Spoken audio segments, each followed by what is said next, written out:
Hoje, o melhor e mais justo, debate, políticas e ações que precisam ser criadas ou aperfeiçoadas para resgatar uma dívida histórica com os primeiros habitantes do Brasil. É disso que a gente já estava falando no segundo bloco, vamos retomar agora.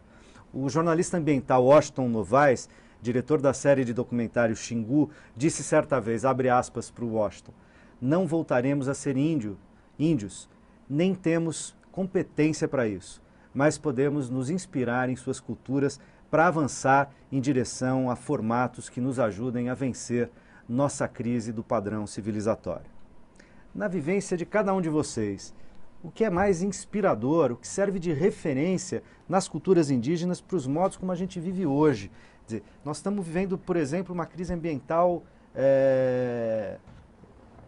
importante, temos sido convocados pelas sociedades no mundo inteiro, né, para tomar conta do planeta, para reverter processos de destruição, né, do nosso meio ambiente, etc. Coisas que naturalmente em outras escalas, etc. Mas podíamos aprender com povos como os povos indígenas e outros povos nativos, né? Estava falando, buscar solução, quer dizer, parte das soluções para essa questão, para além da dimensão política, não estão também em a gente poder estar mais próximo dessas culturas e não perdê-las de vista, né? Quer dizer, não perder de vista essa herança, essa nossa descendência, né? Como brasileiro, embora eles já estivessem aqui quando grande parte de nós, filhos, descendentes do colonizador europeu, chegamos, né? Benedito. Então, eu queria dizer que essa saída se situa em dois níveis. No nível das comunidades indígenas, eles têm que se organizar. Eu acho que eles já estão falando e falando bastante alto. Então, tem articulações nacionais. Um momento muito importante é o chamado Acampamento Terra Livre, que acontece sempre em abril, em Brasília, abril, maio. O ano passado foi no Mato Grosso do Sul. Inclusive aproveitando o Dia do Índio. E a situação de conflito. Uhum. Esse ano eles vão fazer no Rio, justamente na Rio mais 20, né, para dar visibilidade. Então é uma articulação em nível das lideranças indígenas, é o momento que eles têm para discutir. Agora, outro espaço importante é da sociedade brasileira, através dos meios de comunicação, para a gente fazer o contraponto dos grandes órgãos de comunicação, que passam imagens trágicas, né?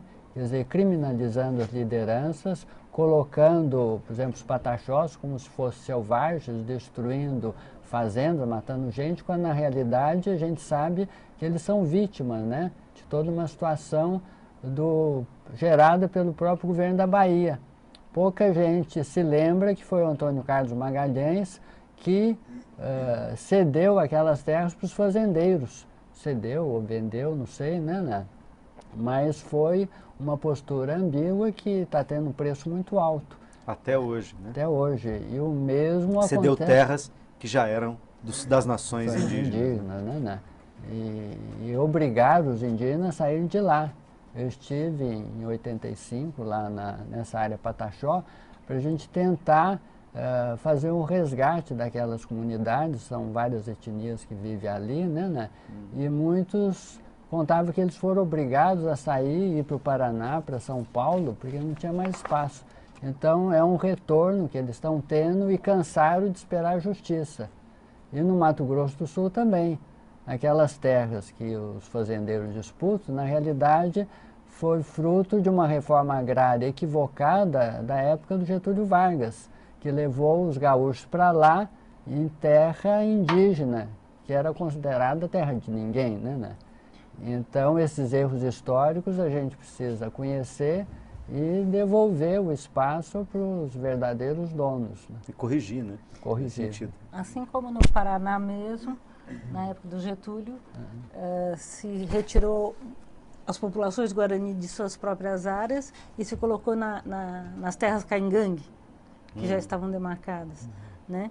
E o que provocou, primeiro, que a terra foi demarcada para caingangue, para a população caingangue. Então, o Guarani é um visitante, né? Segundo, que os Guarani perderam as suas terras tradicionalmente ocupadas, né, por conta também de uma decisão do mesmo calão, né? Da mesma ordem. É. Daniel, como é que você pensa isso?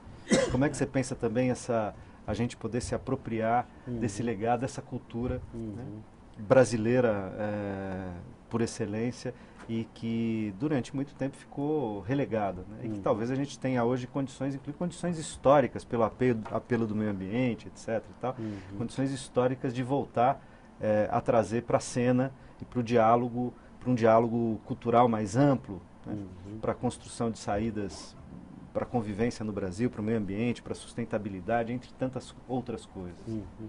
Eu queria também mandar um abraço para o Eratupã, que mandou essa mensagem. Eu queria lembrar uma frase dele mesmo, que ele, numa entrevista que eu vi, dizia que a demarcação das terras indígenas no Brasil era o maior projeto da humanidade, ele falava assim, né? Eu entendo que o que ele estava querendo dizer é que a gente precisa levar a sério, né, o lugar das populações indígenas no projeto de país que a gente tem, né? Eu acho que isso é uma questão importante, porque você estava colocando um pouco essa questão de que havia uma impressão de que de alguns anos para cá as populações indígenas pararam de ser ouvidas, né? Eu queria colocar de uma outra forma, querendo dizer que elas nunca foram ouvidas, né, no projeto de nação que a gente tem. Eu acho que a Constituição de 88, sem dúvida, é um marco que caminhava nessa direção, né, de dar um lugar de maior protagonismo para as sociedades indígenas na nação brasileira, mas nunca isso aconteceu com a importância que deveria, com o devido espaço que essas sociedades merecem, né, na construção desse país, né? E eu acho que você tem toda a razão. Aliás, a sua ponderação é importantíssima, porque falei na direção de dizer o seguinte, quer dizer, a gente sabe que aqui no governo do presidente Lula, inclusive, houve avanços nessa direção, como lembrou a Malu. Agora, portanto, nesse período curto, né, nos últimos 10 anos e tal, mas parece que se havia ali uma esperança de uma amplificação, uma intensificação desse debate, parece que ela vem arrefecendo, né? Quer dizer, que a gente está perdendo essa oportunidade. Eu queria que a gente pudesse pensar nisso, quer dizer, em termos de pensar o futuro. Houve ali, há alguns anos atrás, uma retomada de um espaço para amplificar um pouco mais esse debate, e parece que isso não foi levado pelas políticas públicas na direção daquilo que as lideranças indígenas e a população brasileira, que de algum modo está voltada a pensar, estudar, analisar, etc., as questões indígenas e das nações indígenas do Brasil, gostaria, né? Quer dizer, no passado recente, acho que você tem toda a razão e o teu reparo é fundamental, já assino, subscrevo, né? Quer dizer, de fato é isso, se a gente pensar historicamente, mas me parece que havia ali uma possibilidade, a gente se acenava com uma janela de oportunidade de um governo popular, etc., que acenou com a possibilidade desse debate se amplificar, dessa escuta se ampliar, dessa possibilidade de diálogo crescer. Parece que houve avanços importantes nessa direção, mas avanços que não se consolidaram. A gente olha, por exemplo, em relação à infraestrutura da FUNAI, número de funcionários, a gente olha em relação às manifestações recentes de lideranças indígenas, mostrando descontentamento. A gente está olhando aí a conflagração na Bahia e assim por diante. Essa impressão que eu tenho, não como estudioso do assunto, mas enfim, como leitor na mídia, como alguém interessado na questão, embora não especialista na questão, faz sentido isso que eu estou falando? Faz sentido, Olívio? Então, você falando isso, eu comecei a refletir, porque de vez em quando meu cérebro começa a pensar mesmo, né? E eu fico lembrando sempre da nossa aldeia, porque o Crucutu é uma aldeia pequena, nós somos uma aldeia de 25 hectares. E hoje a população nossa... 0,8. 25 hectares, 0,8. E a população nossa, ela cresceu muito. A população indígena no Brasil está crescendo. Então a gente tem que pensar em algo para poder a gente sobreviver, porque senão não adianta só aumentar, porque só aumentar o número nas aldeias não resolve. Então o que a gente fez? A gente, desde a época que eu e o Marcos Tumpão, outras lideranças da época, criamos a associação nossa, a gente sempre pensou em tentar trazer um jeito onde gerar emprego dentro da própria aldeia. Então hoje, Nós temos um sistema numa aldeia tão pequena e a gente conseguir viver um pouco melhor do que no passado. Então a gente fica preocupado com isso, porque se a gente não ficar de olho, a coisa pode piorar pior do que no passado. Então hoje nós temos escola e a gente tem que preparar essas crianças para estudar, porque o futuro deles, se não for bem preparado, eles vão sofrer muito. Então por isso que a gente tem que lutar para ampliar as terras indígenas, que é um direito das comunidades, para ampliar a sua própria autonomia. A autonomia e também fazer reocupação, como aconteceu lá com o Pataxó, que eles estão tentando. E eu vou dar exemplo também para, como que fala, para pressionar um pouco lá na aldeia de Laranjinha, onde também houve uma reocupação lá, que tem o chamado Posto Velho, onde eles fizeram uma retomada e estão até hoje lá tentando conseguir essa terra. Por quê? Porque a população começa a aumentar demais e não tem para onde ir. Então você tem que voltar de onde era, do passado. Da onde você foi expulso. Isso, onde foi e aí, expulso. Benedito, como é que você vê? É fato, quer dizer, eu posso fazer essa leitura? A minha leitura é um equívoco total. Posso fazer uma leitura de que a gente experimentou a possibilidade, uma abertura de maiores possibilidades, e essa possibilidade não se consolidou, pelo menos não na medida em que ela se anunciou. Então, porque também eu acho que, não sei se a gente sonhou muito alto, mas a gente não pode deixar de ser realista. Eu acho que no país a gente caminha por avanços meio de ondas da maré, vai e volta. Eu acho que nós acreditamos muito no governo Lula. A presidente Dilma fez parte desse governo e ela chegou, seria uma continuação, mas nós não podemos deixar somente para esse staff que está no poder. Acreditar que, por si só, esse fato resolve as questões, né? Tem que intensificar a luta aí. Tem que pressionar, porque ela vem de uma tradição tecnicista, então a gente percebe que um dos gargalos, ou um dos conflitos dos povos indígenas, a questão dos grandes projetos, né? PAC, hidrelétrica, então a gente precisaria fazer pressão para que esse clamor das populações indígenas chegue até o Palácio do Planalto. Eu acho que tem uma porta aberta importante. Na Secretaria-Geral da Presidência tem uma pessoa lá, o Paulo Maldos. Ele teve uma vivência de vários anos com as populações indígenas, né? E no Mato Grosso do Sul ele está bastante presente. Então é alguém que está fazendo um pouco essa ponte, né?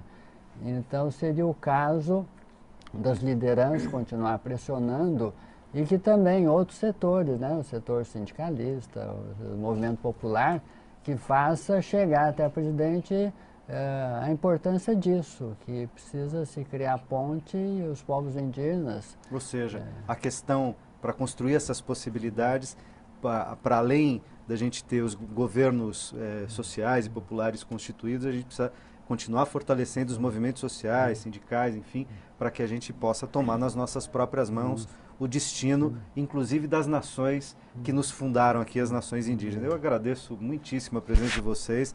A gente está aqui no final do nosso tempo. Sei que é um tempo escasso, mas acho que alguns pontos a gente conseguiu levantar. Agradeço muitíssimo também a você que nos acompanhou até agora.